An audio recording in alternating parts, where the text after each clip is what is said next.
ইন্নাহু কানা যালুমান জাহুলা। আল্লাহ মানুষকে এখানে গাল দেন নাই, বরং মানুষকে ভালোবেসে আদর করে একটু দারুণ ভাবে ভঙ্গি করে কথা বলেছেন।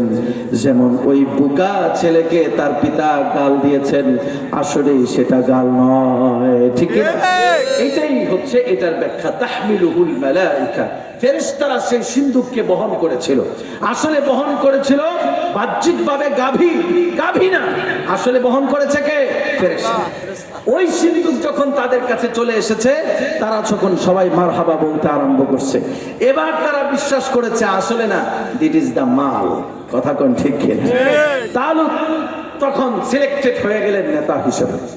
এরপরে তালুত ৮০,০০০ লোককে নিয়ে জালুতের বিরুদ্ধে মোকাবেলা করতে যাবেন। কত হাজার লোক? ৮০,০০০। জোরে বলেন কত হাজার? ৮০,০০০। সবাই কি মুসলিম হয়? কালেমা পড়লেও কি সবাই মুসলিম হয়? জন্ম নিবন্ধনে মোহাম্মদ থাকলে কি সবাই মুসলিম হয়? এবার তিনি টেস্ট করলেন, যুদ্ধ হলো ভেরি সিনসিয়ার পেস। এখানে ৮০,০০০ সংখ্যা, কিন্তু ৮০,০০০ মুজাহিদ না। কলেমা পড়লেই সে মুজাহিদ হয় না, কলেমা পড়লেই সে মুজাহিদ হয় না। জিহাদ করার জন্য, ইসলামী আন্দোলন করার জন্য, হক কথা বলার জন্য বিরাট বড় আকাশচুম্বী একটা দিল থাকতে হয়। এটাই টেস্ট করবেন তিনি। এজন্য আল্লাহ রাব্বুল আলামিন তাদেরকে টেস্ট করা শুরু করলেন। ইন্নাল্লাহা মুবতালিকুম বিনাহার, আল্লাহ পাক তোমাদেরকে একটা নদী দিয়া টেস্ট করবেন। ওই নদীর কাছে যাওয়ার সঙ্গে সঙ্গেই তোমরা সবাই পিপাসায় কাতর হয়ে যাবে, কিন্তু পানি পান করতে পারবা না।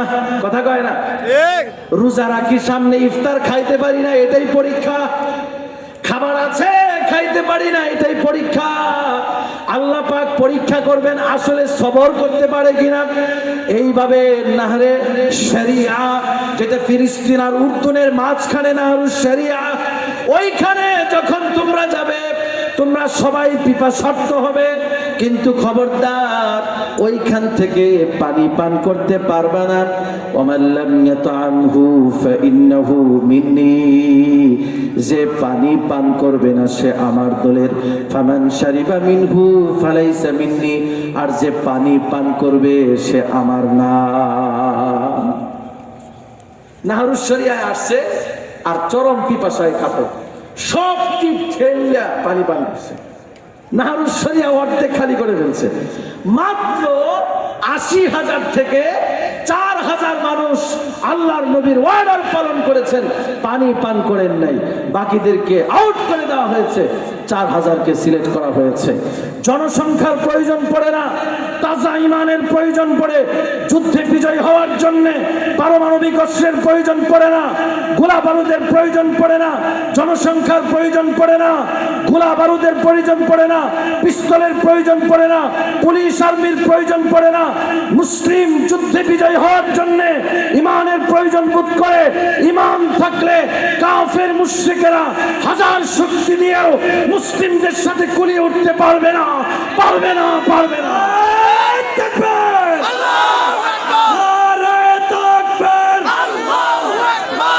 ইসলামের শত্রুরা হুঁশিয়ার সাবধান, হুঁশিয়ার সাবধান, ইসলামের শত্রুরা নারায়ে তাকবীর, আল্লাহু আকবার। এরপরে আল্লাহর নবী টেস্ট করলেন, টেস্টে পাস করলো কয় হাজার? ৪,০০০ কিনে রওনা দিলেন। এবার ওই ৪,০০০ যখন জালুতের বিশাল বাহিনী দেখতে পেয়েছে, তখন তারা আর একটু পল্টি মারছে। লা তাকাতা লানা বিজালুত ওয়া জুনুদি, এই জালুত বাহিনীর সঙ্গে কুলে ওঠা সম্ভব নয়। এই জালুত বাহিনীর সঙ্গে আমরা পারবো না, কারণ তাদের জনসংখ্যা বেশি, তাদের অস্ত্র গোলা বারুদ সৈন্য সংখ্যা বেশি। এরপরে ওখানেও তো ৪,০০০-এর মধ্যে তো স্পেশাল আছে, আছে কিনা? কোন আছে? ৭৬,০০০ নষ্ট বের হয়েছে, ৭৬,০০০ নষ্ট বের হয়েছে, আসল বের হয়েছে ৪,০০০। 4000-এর কোয়ালিটি কি আবার এক হবে? সেরাদেরও সেরা আছে, কথা কোন ঠিক কিনা? এই সেরারা বললেন কামিং ফিআতিন কালিলাতিন গালাবাত ফিআতান কাসীরাতান বিইذنিল্লাহ আল্লাহু মা'আস সাবিরিন। যুদ্ধে জয়ী হওয়ার জন্য জনসংখ্যার প্রয়োজন হয় না, ইমানের প্রয়োজন হয়। ইমান যদি থাকে তাজা, যুদ্ধে যদি সৈন্য সংখ্যা কম হয় তাহলে অধিক জনসংখ্যা আর অধিক সৈন্য সংখ্যার সাথেও তারা যুদ্ধ করে আল্লাহর সাহায্যে বিজয়ী হয়ে যায়। আল্লাহু আকবার। সুতরাং যুদ্ধে, বদরের যুদ্ধে সাহাবায়ে কেরাম জয়ী হয়েছিলেন। মুসলমানের সংখ্যা ছিল কম, জয়ী হয়েছিলেন তার কারণ ঈমান। উহুদের যুদ্ধে মুসলমানের সংখ্যা ছিল কম, যুদ্ধে জয়ী হয়েছেন কারণ ছিল ঈমান।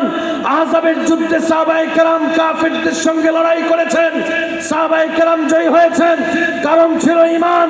মক্কা বিজয়ে সাহাবায়ে কেরাম কাফিরদের সঙ্গে লড়াই করেছেন, আল্লাহ পাক ইসলামকে বিজয়ী করেছেন কারণ ছিল ঈমান।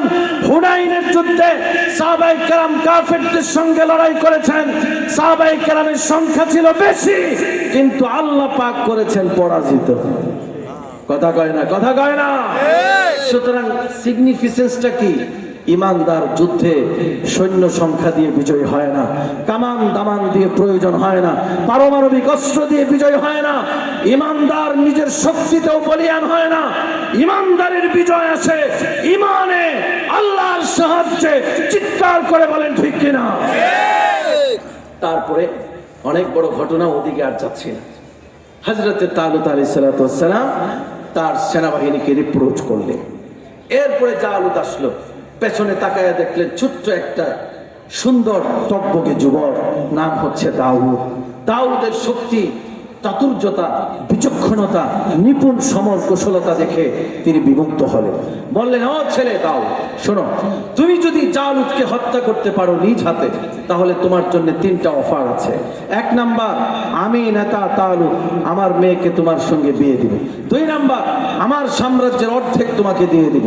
3 নাম্বার, আমার মালের অর্ধেক দিয়ে দিব। সুবহানাল্লাহ।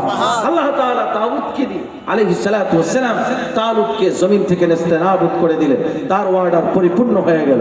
ফাজামুহুম বিইذنিল্লাহ ওয়া কাতালা দাউদ জালুত ওয়া আতাহু আল্লাহুল মুলক ওয়াল হিকমা ওয়া আল্লামাহু মিম্মা ইয়াশা। আল্লাহ পাক দাউদকে দিয়ে জালুতকে মেরে ফেললেন, আর তালুত নেতা তার কথা বাস্তবায়ন করলেন। এখান থেকে চমৎকার একটা কথা আমি আপনাদেরকে শোনাতে চাই। তালুত নেতা তার কথা রেখেছিলেন নাকি নির্বাচনের পরে ভুলে গেছিলেন? কথা রেখেছিলেন। জোরে বলেন। কথা রেখেছিলেন। নির্বাচনী ইশতেহার কেমন যেন নেতাদের একটা ফুলঝুরি, হ্যান করবো ত্যান করবে, এরপরে নির্বাচনের পরে খবরই নাই, আমার চিনেই না। কথা বলেন ঠিক কিনা? সুতরাং ফুলঝুরিতে আঘাতপ্রাপ্ত হওয়ার কোনো সময় নাই। বিদ্যা বুদ্ধি খাড়া করেন। কথা দিয়ে যারা ইতিপূর্বে কথা রাখে নাই, মুমিন 1 গর্তে 2 বার পড়ে না, তাদের মিথ্যা ফুলঝুরিতে আর পড়বেন না। যারা আল্লাহকে ভয় করে, যারা মুত্তাকি, তাদের ইশতেহার, তাদের ওয়াদায় আমরা বিশ্বাস করি, আমরা তাদেরকেই নির্বাচিত করতে চাই। শেষ আলোচনা রীতি টানছি। যে তাফসীরটুকু করলাম, আমার প্রশ্নের উত্তর কি আপনারা পেয়েছেন? আমি কি প্রশ্ন দিয়ে শুরু করেছিলাম? নির্বাচন। নেতা কেমন হতে হবে? জবাব দিন। আলেম। 1 নাম্বার। 2 নাম্বার কি? বীরপুরুষ। বীরপুরুষ হতে হবে। সুতরাং সামারি টেনে আমি এখন চলে যাচ্ছি। হযরত এখানে এসেছেন, কথা বলবেন। আমি আপনাদের কাছেই থাকি, শ্রীপুর আহসানিয়া সেন্ট্রাল মসজিদে আমি জুমা পড়াই। সুতরাং আমার থেকে আপনারা আরো অনেক শুনতে পারবেন। হযরতের জাদুমাখা কণ্ঠ থেকে আর বয়ান শোনার তৌফিক নাও হতে পারে। সুতরাং নেতা হতে হবে যিনি বড় আলেম। মূর্খদেরকে আমরা কখনোই নেতা বানাতে পারি না। নেতা হতে হবে যিনি আলেম। অশিক্ষিত, গণ্ডমূর্খ, শিক্ষার দুশ্মন, নকল করার সুযোগ তৈরি করেছে যারা, তাদেরকে নির্বাচিত করব না। আলিমদের পক্ষে থাকবো। হাত উঁচু করে আল্লাহরে দেখা। এই গেল 1 নাম্বার। 2 নাম্বার কোয়ালিটি কি ছিল? কথা বলেন, বীর পুরুষ। কা পুরুষকে আপনারা ভোট দিবেন, নেতা বানাবেন? যারা 17 বছর 53 বছর জেলখানায় বন্দী ছিল, ইন্দুরের গর্ত ছিল, একটা এটাও করতে পারে নাই, এটাও ছিঁড়তে পারে নাই, ওইটাও করতে পারে নাই। মাত্র হাঁটুর বয়সী বাচ্চারা জালিমের বিরুদ্ধে লড়াই করে জালিমকে দুজকে পাঠিয়ে জেলখানা কবমুক্ত করে দিলেন। তারা যখন জমিনে বের হয়ে আসলো, প্রশংসা করা দূরে থাক, বৃথাস পালন করা শুরু করলো, ওই বাচ্চাদেরকে আঘাত করতে শুরু করলো। আমার বিপ্লবী বীর হাদিকে শহীদ করেছে, বিপ্লবী বীর পুরুষদেরকে অ্যাটাক করছে, ওলামায়ে কেরামকে ষড়যন্ত্রের শিকার বানাচ্ছে, জনপ্রিয়তায় হিংসা করে ওলামায়ে কেরামদের সঙ্গে নারী কেলেঙ্কারি লাগায় পাবলিক ম্যান্ডেট নষ্ট করছে। সেই কা পুরুষদেরকে কখনোই আমরা নেতা মানতে চাই না। কথা কি বুঝে আসছে? কথা কি সবার তো বুঝে আসছে? তো বেজাল নাই তো? সোজা সাপটা সহজ সরল 2 পিস কথা বললাম, ইয়াদ রাখবেন। আবার দেখা হবে। ওয়াল লিকা মা আসসালাম ওয়া আখিরু দাওয়ানা আলহামদুলিল্লাহ।